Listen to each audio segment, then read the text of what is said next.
ایک مجھے اسی طرح اب فطرت کا حوالہ دیتے ہوئے مولا علی کا ایک کوٹ ہے جس کے انہوں نے کہا کہ بارش کا ایک قطرہ سی پی کے اندر بھی جاتا ہے اور ایک اگر آپ سانپ کو دیکھیں تو اس کے منہ میں بھی جاتا ہے، لیکن فطرت ایک انسان کو آپ کے دیے ہوئے وسائل سے کس طرح جوڑتی ہے۔ آپ یہ دیکھیں کہ سی پی میں وہی بارش کا قطرہ ایک موتی بن جاتا ہے، جبکہ اگر ایک سانپ کے منہ میں وہ جاتا ہے تو وہ زہر بن جاتا ہے۔ تو انسان کا جو اپنا اصل ہوتا ہے وہ ان واقعات اور جس طرح بھی زندگی اس کو جس طرف لے کے جا رہی ہے وہ بڑی اہم ہوتی ہے۔ بہت سارے ایسے کوٹس ہیں جن پہ بات کی جا سکتی ہے۔ علامہ حسین مسعودی بھائی ہمارے ساتھ موجود ہیں۔ اگر آپ سے بھی میں درخواست کروں کہ آج کے دن کی مناسبت سے نہ صرف آپ بیان کریں حضرت امام علی کے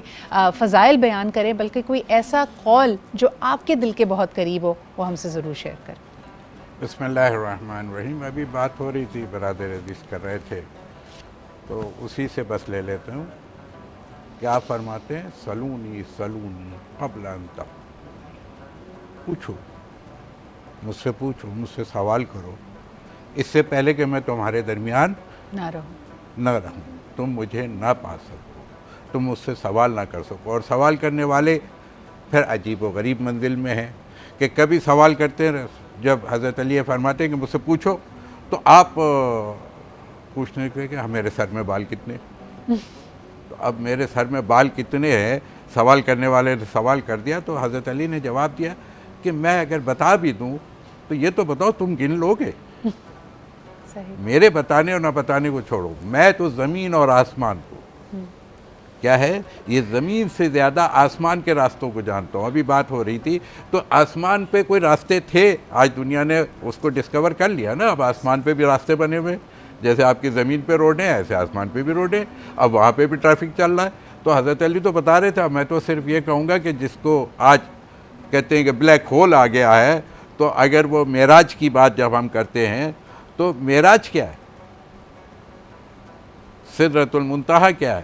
حضرت جبریل امین کے جہاں جا کر کے پر جل جائیں وہ جگہ کیا ہے، وہ ڈارک ہول ہے۔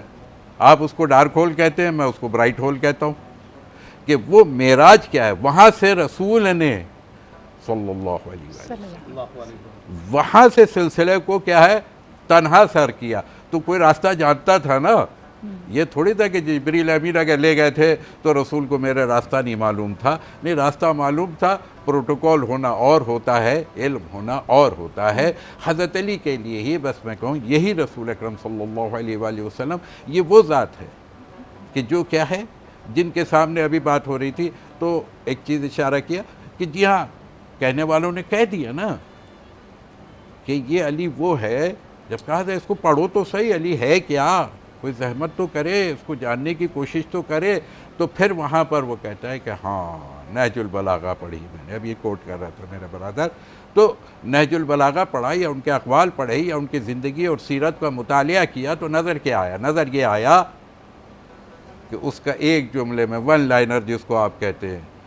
کہ یا تو اس نے کائنات بنائی ہے یا اس کے سامنے کائنات بنی ہے۔ اللہ اکبر، یہ سائنٹسٹ کہے تو پھر اس کے مقابلے میں اب ہم اور آپ کیا کہیں گے جب سائنسدان اس کی شان میں اس قسم کے جملات کہہ رہے ہوں؟ یعنی لیکن پھر میں کہوں گا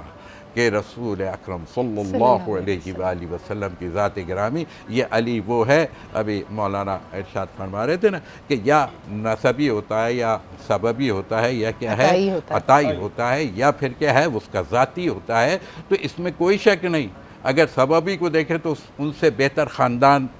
یا رسول ہیں یا وہ ہے، تو اب رسول تینوں کا جو زاویوں سے خاندان اگر ہے دیکھا وہ ہے جائے، ذاتی، سببی اور عطائی، کوئی آپ کو ان کا ثانی نہیں ملتا، کوئی ثانی نہیں ملتا۔ اور یہاں بس میں ایک جملے میں کہہ دوں، اگر بات کو ختم ہی کرنا ہے تو بس اتنا کہہ دوں میں کہ جی ہاں، اگر علی کو تلاش کرنا ہے تو بس